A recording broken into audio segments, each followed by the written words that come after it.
विद्यार्थी मित्रांनो, प्रचंड बुद्धिमत्ता असणारे, समाजासाठी अनेक प्रकारचा त्याग करणारे, दलित समाजाला हक्क मिळवून देणारे, महाडचा सत्याग्रह करणारे, काळाराम मंदिर प्रवेशासाठी झटणारे, मनुस्मृती या ग्रंथाचे दहन करणारे, शेतकऱ्यांचे कैवारी असणारे, गोलमेज परिषद गाजवणारे, पुणे करार करणारे, महिलांसाठी कार्य करणारे, असे कितीतरी महान कार्य करणारे डॉक्टर बाबासाहेब आंबेडकरांचा जन्म 14 एप्रिल 1891 रोजी मध्य प्रदेशातील महू या गावी झाला.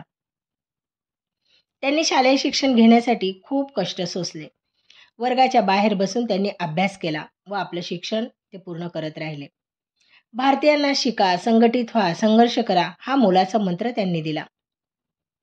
1920 मध्ये मूक नायक नावाचे वृत्तपत्र त्यांनी सुरू केले. विद्यार्थी मित्रांनो, बाबासाहेब 18 तास अभ्यास करायचे. त्यामुळेच तर त्यांनी आपल्या भारताचे संविधान इतक्या चांगल्या प्रकारे लिहिले. त्यांनी खूप साऱ्या पदव्या मिळवल्या. जवळजवळ 35 पदव्या त्यांनी मिळवल्या. रामजी मालोजी सकपाळ व भीमाबाई हे त्यांचे आईवडील. रामजी सकपाळ यांचे बाबासाहेब हे 14वे अपत्य होते. 1894 मध्ये भीमरावांचे नाव सातारा येथील प्राथमिक शाळेत नोंदवले गेले. डिसेंबर 1896 मध्ये भीमाबाईचे म्हणजे बाबासाहेबांच्या आईचे मस्तकशूळाने निधन झाले. पुढे 7 नोव्हेंबर 1900 मध्ये भीमरावांचे नाव सातारा येथील सरकारी माध्यमिक शाळा सातारा हायस्कूल या शाळेत त्यांच्या वडिलांनी घातले. शाळेत बाबासाहेबांचे आंबवडेकर बदलून आंबेडकर असे नाव ठेवण्यात आले.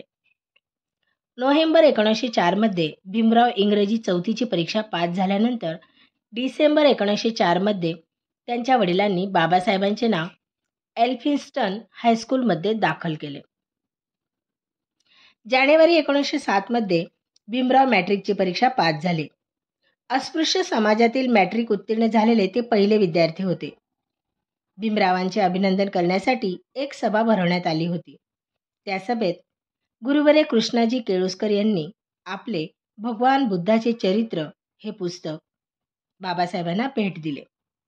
एप्रिल 1908 मध्ये त्यांचा विवाह भिकू धोत्रे यांची कन्या रमाबाई यांच्यासोबत झाला.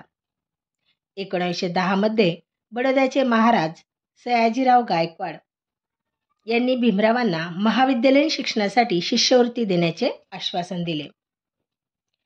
आपल्याकडे वेळ कमी आहे, यामुळे 6 वर्षाचा अभ्यास बाबासाहेबांनी 2 वर्षात पूर्ण केला.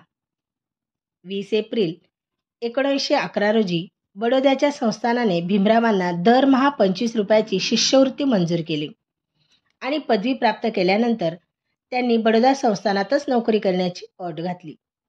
जानेवारी 1913 मध्ये बाबासाहेब BA पदवी परीक्षा पास झाले आणि त्यानंतर 2 फेब्रुवारी 1913 रोजी भीमरावांचे वडील सुभेदार रामजी यांचे निधन झाले. अशा प्रकारे वडिलांचे छत्रसुद्धा त्यांच्या डोक्यावरून निघून गेले. पुढे बाबासाहेबांना उच्च शिक्षणासाठी दरमहा 11.5 पौंड एवढी स्कॉलरशिप 2 वर्षांसाठी मंजूर केली गेली. 20 जुलै 1913 रोजी भीमरावांनी न्यूयॉर्क येथील कोलंबिया विद्यापीठात राज्यशास्त्र शाखेत प्रवेश घेतला.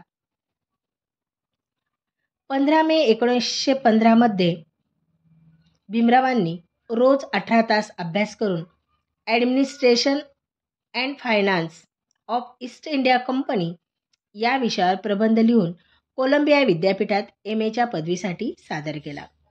2 जून 1915 रोजी भीमरावांनी सादर केलेला हा शोध निबंध कोलंबिया विद्यापीठाने स्वीकारून त्यांना MA पदवी दिली. बाबासाहेब आंबेडकर हे 9 भाषांचे जाणकार होते. विदेशात जाऊन त्यांनी अर्थशास्त्रात PhD केली. असे हे अभ्यासू, जिज्ञासू आणि बुद्धिमान व्यक्ती आपले बाबासाहेब आंबेडकर.